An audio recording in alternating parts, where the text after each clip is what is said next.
solaire, sur certains sites également. Nous pouvons atteindre des niveaux d'ensoleillement qui dépassent les 3000 heures. Le symposium qui a lieu aujourd'hui ici à l'Université Mohamed V porte sur les questions du développement du marché des électrons verts entre l'Europe et le Maroc. Nous explorons les potentialités de ce marché. Comme vous savez, le Maroc a l'ambition de devenir un des grands producteurs des électrons verts dans l'avenir. Le secteur est en pleine expansion. Madame la ministre nous a expliqué la croissance dans le secteur et les ambitions du gouvernement. Et naturellement aussi, c'est l'intérêt de deux côtés des échanges des électrons verts, de l'électricité. Et maintenant, il faut trouver le bon cadre commercial, technique et régulatoire sur ce développement de ce marché. Donc, ça veut dire qu'on est très bien avancé sur le travail. Ce sont des questions qui sont peut-être un peu techniques, mais qui sont très importantes pour le développement, pour fonder les bases et bien encadrer le développement du secteur au Maroc et aussi les échanges avec l'Europe.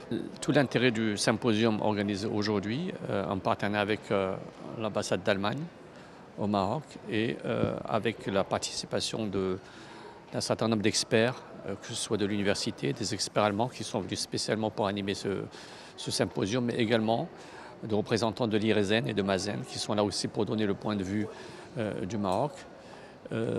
Donc ce symposium, l'intérêt majeur, c'est de présenter la vision du Maroc en termes d'échanges et d'interconnexion électrique avec l'Europe. Alors pourquoi c'est important? Il faut savoir que le Maroc se développe assez rapidement sous la direction éclairée de Sa Majesté le Roi et nous assistons d'année en année à une augmentation de la consommation électrique et si on veut sécuriser cette consommation, nous devons absolument développer des partenariats d'interconnexion entre le Maroc et des pays voisins comme par exemple le Portugal, l'Espagne, mais également à travers toute l'Europe, mais également fournir notre assistance à des pays frères comme la Mauritanie, mais également à travers la Mauritanie à d'autres pays africains. Dans un second temps, nous accompagnerons à travers d'autres projets, notamment la production d'hydrogène vert, l'augmentation du nombre de parcs solaires, de parcs éoliens que nous avons, de manière à augmenter la part d'énergie renouvelable dans la production d'électricité du Maroc. Madame la ministre l'a soulevé, nous sommes à 45% et nous allons arriver à 52%. Et enfin, en dernier lieu, souligner le rôle important des universités, puisque les universités, de par la recherche qu'ils font, de par les formations qu'elles assurent, elles accompagnent cette politique gouvernementale. Nous faisons déjà de la recherche dans le domaine de la production d'hydrogène vert, de la production de l'amélioration de production de batteries, dans l'amélioration des panneaux solaires et de manière générale dans les études économiques, juridiques qui visent à accompagner ce développement du Maroc dans les années futures.